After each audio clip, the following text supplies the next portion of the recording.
Bien, para el siguiente ejercicio tenemos un disco de radio 4,8 centímetros. Hemos notado aquí los datos y su carga de 2,5 nanocoulomb. Es la carga, entonces, del disco, ¿no? Estos dos datos es del disco. Esto es del disco, ¿no? Esta es la partícula del disco. Y un electrón se halla inicialmente en reposo a una distancia de 3 centímetros del disco, ¿no? Entonces, esta es la distancia del electrón, 0,03 equivaldría en metros, la posición inicial del electrón, que está inicialmente en reposo, velocidad inicial igual a 0, y sabemos que la carga del electrón es 1,6 por 10 a la menos 19. Y nos piden determinar su velocidad cuando choca contra el disco, ¿no? El electrón, su velocidad final, ¿no? La velocidad con una flechita encima del vector. Entonces, estos son datos del electrón y estos datos son del disco. Bien, vamos representando en un sistema de coordenadas para poder dibujar y colocar las posiciones, todos los estados que tenemos en este caso. Dibujamos el disco y la posición.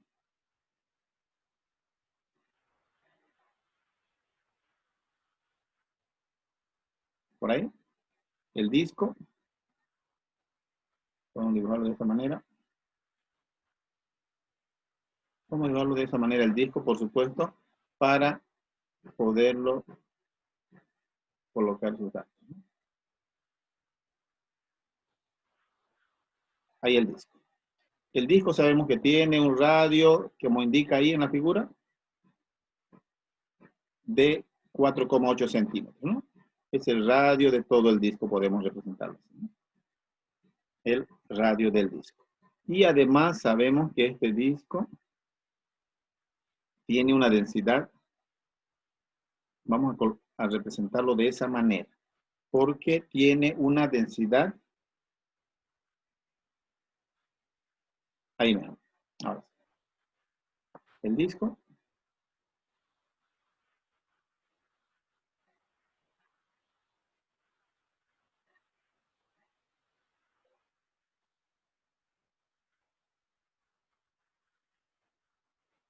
ahora, si vamos a representarlo primero esto, ahí está, el disco, y luego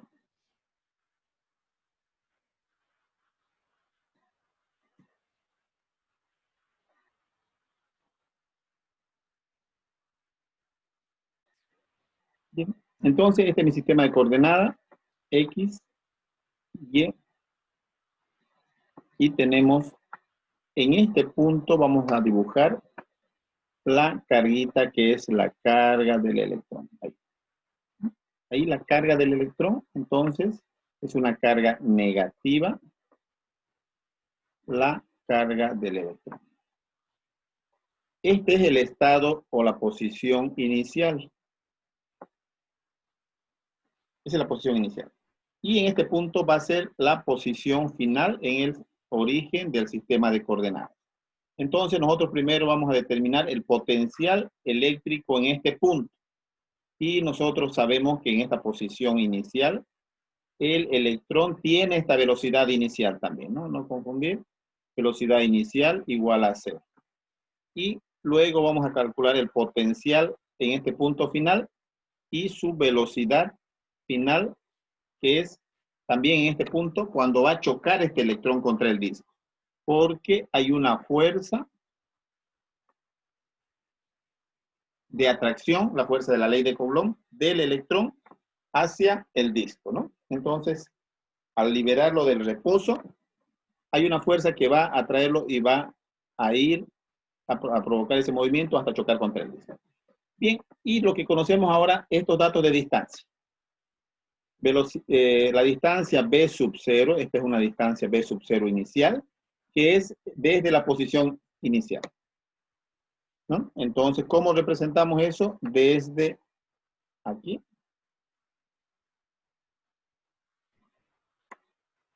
Esa distancia. Desde este punto hasta aquí. Podemos representarlo ahí. Eso es el B sub 0 que estamos marcando aquí. Posición inicial, ¿no? Aquí teníamos el potencial final, ¿no? En este punto del origen. Posición inicial. Y mi posición final aquí, BF, también va a ser en el origen, aquí. Puedo colocar así, BF, ¿no? Y esta velocidad. BF igual a 0, porque ese es mi origen de sistema de coordenadas. Para posiciones, entonces, este sistema de coordenadas XY, posición final BF igual a 0. Posición inicial de la distancia B sub 0 es 3 centímetros. Bien, con estos datos, entonces, vamos a proceder a calcular el potencial con esta ecuación que hemos calculado anteriormente para el disco, ¿no? Entonces vamos a calcular el potencial en el punto inicial con B sub 0 inicial para esta posición, el potencial en este punto. Necesitamos calcular sigma, densidad de carga superficial, que es igual a la carga dividido entre pi por el radio del disco al cuadrado. La carga es 2,5 por 10 a la menos 9. Todo dividido entre pi, que es 3,1416, multiplicado por el radio 0,048 al cuadrado, de donde obtenemos el valor de la densidad de carga superficial. Igual a 3,45 por 10 a la menos 7 coulombios sobre metro cuadrado. Esa es la densidad de carga superficial. Luego calculamos el potencial B sub 0, ¿no? Ya reemplazando potencial con la ecuación que conocemos para un disco de carga uniforme, por supuesto. Sigma. 3,45 por 10 a la menos 7. Aquí, dividido entre 2 por epsilon sub 0, la constante. 8,85 por 10 a la menos 2. Todo multiplicado por, aquí tenemos este factor, el paréntesis, raíz de R al cuadrado.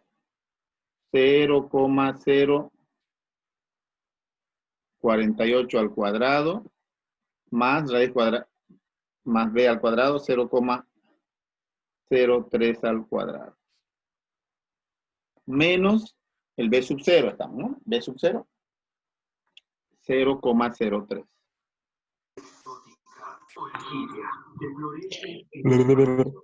¿Cuánto era, perdón? No me anotaba, 585. 518. No, 518,55, ¿no? Ya, muy bien.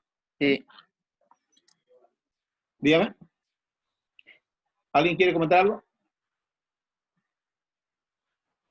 No, ahí no estaba grabando. Ahora otra vez. Entonces, sigma sobre 2 veces epsilon sub 0, raíz de R al cuadrado más B final al cuadrado, menos B final. Sabemos que este B final es 0, posición final, la distancia inicial, donde estamos determinando el potencial. Esto es 0 y esto también es 0. Por lo tanto, el potencial final va a ser simplemente sigma 2 veces epsilon sub 0 y raíz cuadrada de R al cuadrado es sigma R simplemente, ¿no? Ahora hacemos los reemplazos de las variables y hallamos el resultado. Sigma es 3,45 por 10 a la menos 7. ¿Ya? Dividido entre 2 por 8,85 por 10 a la menos 7. Y esto multiplicado por el radio. 0,048 metros. De donde obtenemos vamos a anotarlo aquí arriba, el potencial que genera el disco, ¿no?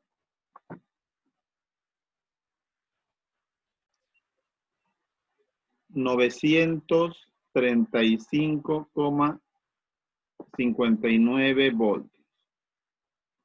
Ese es el potencial entonces en el punto final, ¿no? Bien, ya hemos encontrado los potenciales. Estos son los potenciales que genera el disco, ¿no?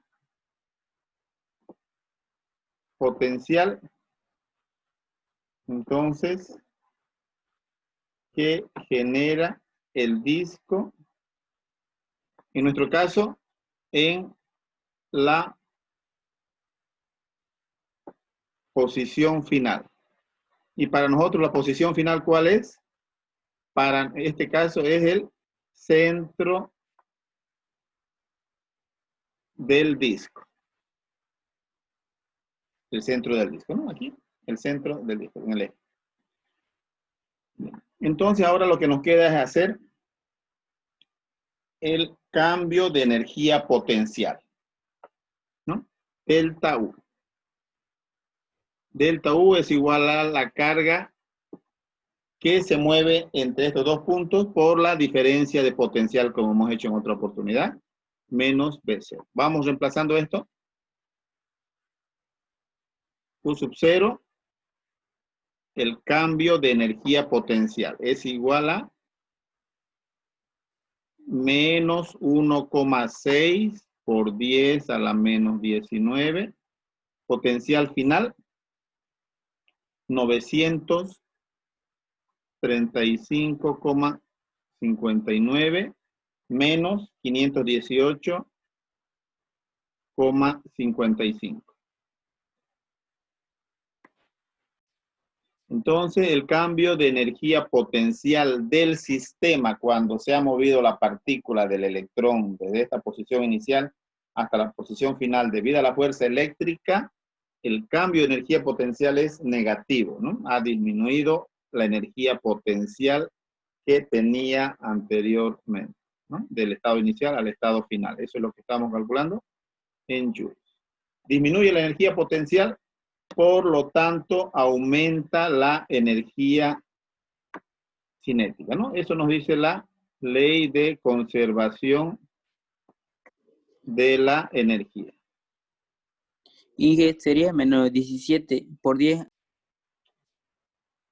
El cambio de energía potencial más el cambio de energía cinética, que lo vamos a escribir, un medio de la masa del electrón, es de la partícula que está en movimiento, ¿no?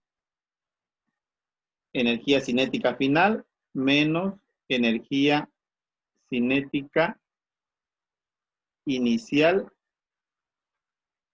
igual a 0, ¿no? La conservación de la energía mecánica. Bueno, y nosotros sabemos que este término es 0 porque la velocidad inicial es 0, ¿no? Y esta masa es la masa del electrón. Despejamos de aquí la velocidad final para encontrar el resultado final. ¿Qué hacemos? Velocidad final al cuadrado. Este delta U pasa al otro lado con negativo, menos, y este 2 pasa a multiplicar a delta U, menos 2 veces el cambio de energía potencial, y esta masa del electrón pasa a esta. Ahí está. Ya tenemos todo. Y por supuesto, le sacamos raíz para hacerla el cálculo final. Inge no se le escucha. Menos 2 veces delta U negativo, 6,67 por 10 a la menos 17. Todo esto dividido entre la masa del electrón. 9,11 por 10 a la menos 31. Esa es la masa del electrón. Y aquí vamos a sacarle raíz para encontrar el resultado final. La velocidad final es de 1,21 por 10 a la 7 metros. Esto es velocidad final, ¿no? Metros sobre segundo. Es el resultado que estamos buscando entonces de la velocidad final en este caso. La velocidad final en metros sobre segundo.